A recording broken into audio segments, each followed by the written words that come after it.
چلیے جی. حضور سورہ المومن کی 12ویں آیت میں آتا ہے وہ کہیں گے اے ہمارے رب تو نے ہمیں 2 دفعہ موت دی اور 2 ہی دفعہ زندگی بخشی، بس ہم اپنے گناہوں کا اعتراف کرتے ہیں. حضور 2 دفعہ زندہ ہونا تو سمجھ میں آتا ہے، 2 دفعہ موت ہونے سے کیا مراد ہے؟ پہلے ہر چیز مردہ ہی ہوتی ہے نا، جی. تو خدا تعالیٰ نے اس مردے سے انسان پیدا کیا. ٹھیک ہے. جی حضور پھر آخری موت دوسری موت، اسے پھر زندہ کر کے پھر اگلے جہان میں، تو 2 دفعہ موت اور 2 دفعہ زندہ کرنا. جزاک. اور آپ کے کیا حال ہے پتے کا؟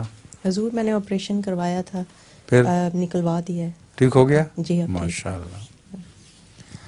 آپ کا رشتہ ہو گیا ان سے، ڈاکٹر نوری صاحب سے؟ جی ہے ان نا؟ کی بیٹی سے میرے بھائی کا.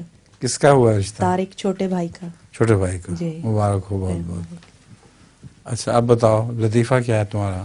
حضور ایک مولوی کی بیٹی نے گھر سے بھاگ کے شادی کرنے کا اس کا ارادہ تھا، گھر سے باہر؟ گھر سے باہر ماں باپ کو بتائے بغیر. تو اس نے جانے سے کچھ دن پہلے ہی باپ سے کہنا شروع کر دیا کہ ابا اس گھر میں سے ایک بندہ کم ہونے والا ہے. اچھا. پھر جب وہ ایک دم اچانک چلی گئی تو مولوی رونے بیٹھ گیا، اور اس کے گھر لوگ افسوس کرنے آئے تو روتے ہوئے کہتا بیٹی نے کام تو برا کیا لیکن تھی ولی، جانے سے پہلے ہی کہنا شروع کر دیا تھا کہ ایک بندہ کم ہونے والا ہے. ولی تھی.